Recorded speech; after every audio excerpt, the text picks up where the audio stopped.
Hello and welcome to Zero Cool Gaming and today's anime review. Today we're going to be reviewing the anime Claymore. Claymore is a very interesting anime. Nothing really special about it, but it is good fun to watch. Lots of action, lots of, well, interesting stories. Basically, it's the story. The story revolves around a claymore, as the people would call them, um, named Claire. Now, Claire was well, let's just say she was a younger girl that another claymore had saved from the demon-like creatures in this show that are called Yoma. Now, in this show, when it starts, you see Claire as a claymore, and you have no background knowledge of how she became that way or how she got that way. And she's entering a city who had hired her to take out the Yoma that had infiltrated their town and were eating some of their people. And that's basically what these ladies' job is, as far as they know. They're hired to go into these places and remove these. It's basically like a plague, as far as they're concerned, of these creatures that eat humans and then basically take the form of the people that they eat so that they can blend into the society around them and continue to eat more people. So she'd been hired for this job. She comes into this town and, she starts wiping out the demons in the town. Pretty cool. There is a young man, older teenage, let's just say there's a boy in the town whose brother had already been killed by one of these Yoma, and the Yoma had turned itself to look like his brother. And he had no idea that this had already occurred. When these things do this, they're able to acquire the knowledge base, probably not all of it, but some of the knowledge base of those that they consume, making it even easier for them to blend in, making it more easy for them to mask their identity. And Claire ends up saving this boy from Yoma when it turns on him to eat him. And much the same way that she became attached to the person who saved her, the Claymore in her past that saved her, he became attached to her for, let's just say, much the same reasons. And then the story begins, in Earth. And it's basically the journey of these two traveling around, taking on different jobs and, solving the problems for the towns.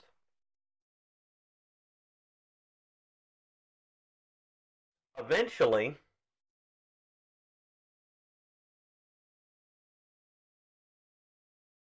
she's given a job that is way above her ability to actually handle. And because of this, she is put onto this team of 3 other Claymores. I believe it's 3. Yes, 3 other Claymores who are above her in rank, which means that their abilities are even better than hers.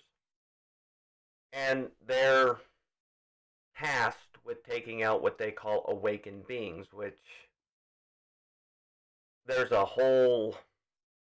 I'll get into that story later. Let's just say that they're really powerful Yoma. Um,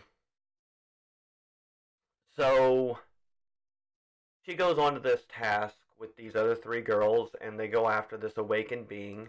It's very good at concealing itself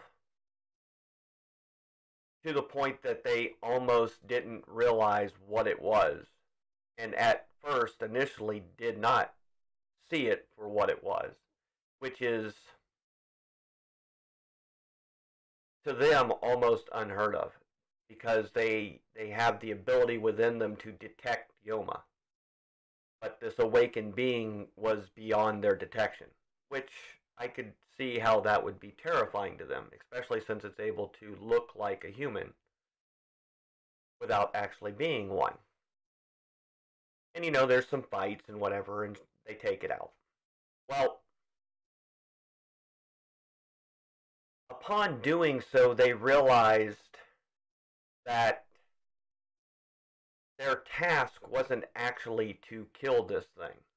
It was and it wasn't.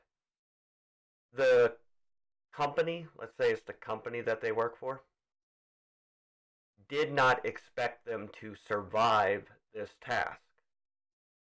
They had sent them on basically a death run to wipe them out. And upon talking to each other, they kind of came to an understanding and realization why each of them were chosen to take on this particular job. And it basically amounts to not straight out insubordination, but these ladies were the type that asked questions. Questions that the company they worked for didn't want to answer. And because they were inquiring and trying to learn as much as they could, the company saw them as a liability. So, take out the liability and go on with your tasks at hand.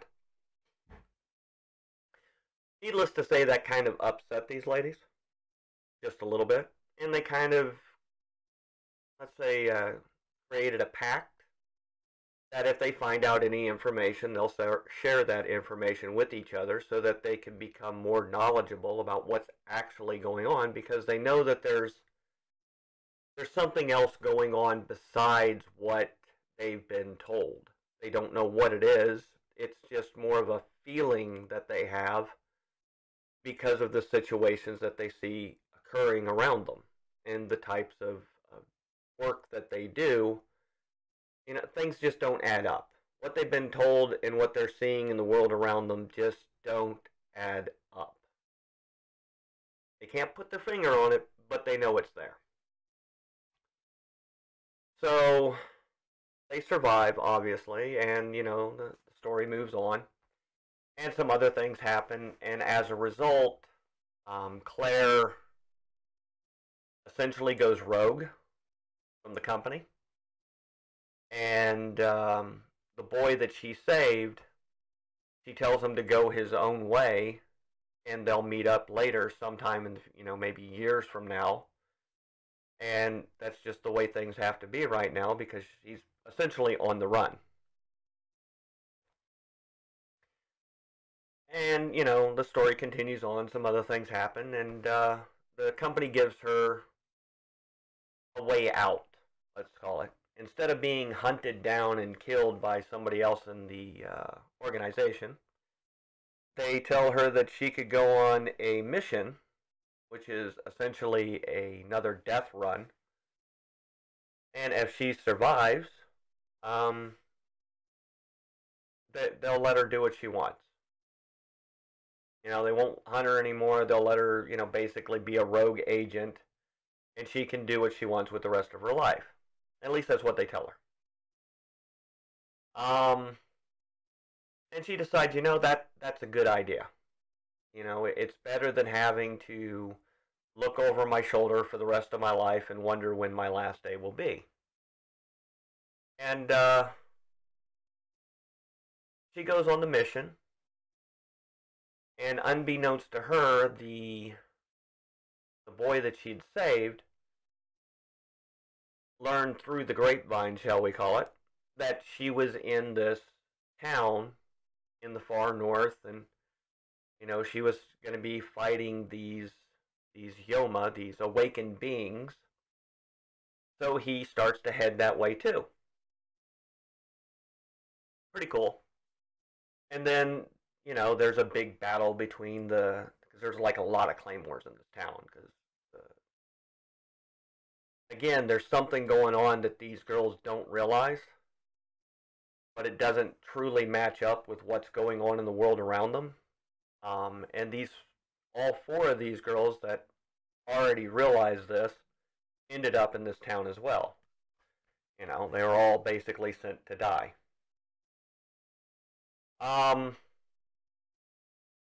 So they kind of get together and they talk, and the captains of the different teams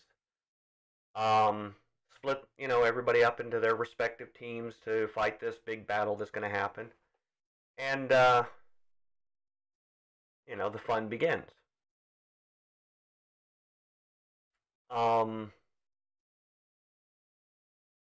turn of events within the show, basically, what most would call dumb luck, and through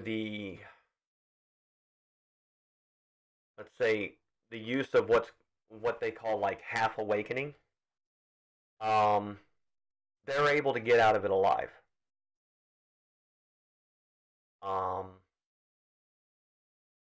Which is a good thing, which is cool. But because Claire used so much energy, she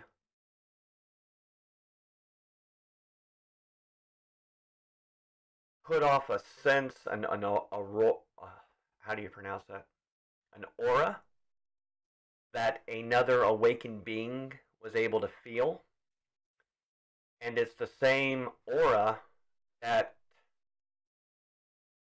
the lady who had saved her basically had.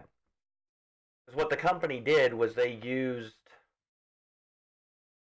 let's say, the tissue from Claire's savior to create Claire, having no idea what the outcome of this essentially experiment would be. And truly the company thought that it was a failed experiment because of all the Claymores, she was the weakest. But because of events that occurred in this major battle, Claire ended up being the most powerful of all the Claymores there.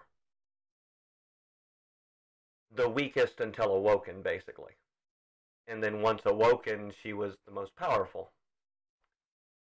Normally, when Claymores awaken, they lose their sense of self and just become essentially beings driven by their hungers. Not stupid, not, just animalistic, because even the Yoma aren't truly animalistic. They have intelligence and they know what they're doing, but they have a deep hunger that they can't fight, which is why they eat people, because they're driven to do so. But when she awoken, she wasn't driven to eat people in that respect. She had a focus, and that focus was to eliminate the being that had killed her savior.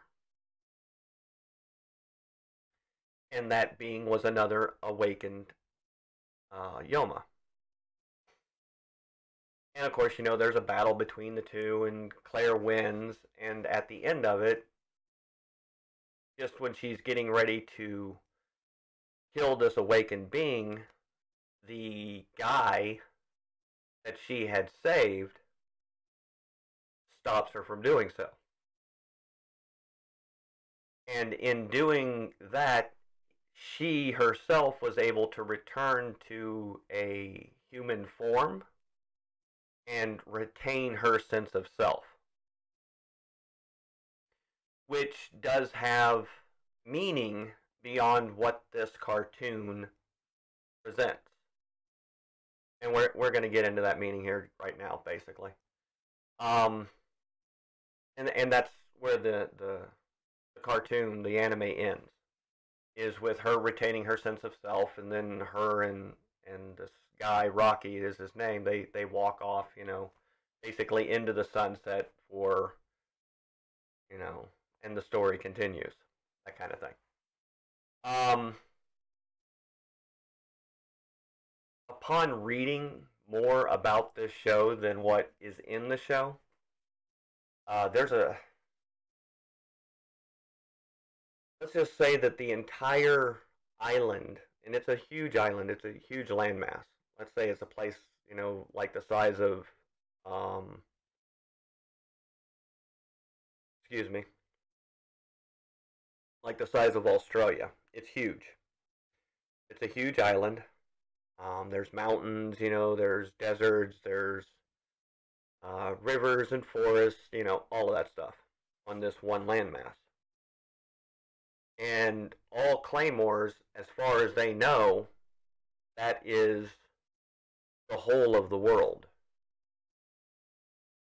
Now, none of this is in the cartoon, by the way. We're now going beyond the cartoon into the manga itself. And they've been taught that that's the whole of the world, as well as the people who live on this island do not know what the rest of the world around them is. They believe that where they live is the whole of the world in that respect. And in truth, these Claymores, as well as the people on the island, are all part of a larger experiment that is occurring. That experiment being that they deliberately infect the humans with this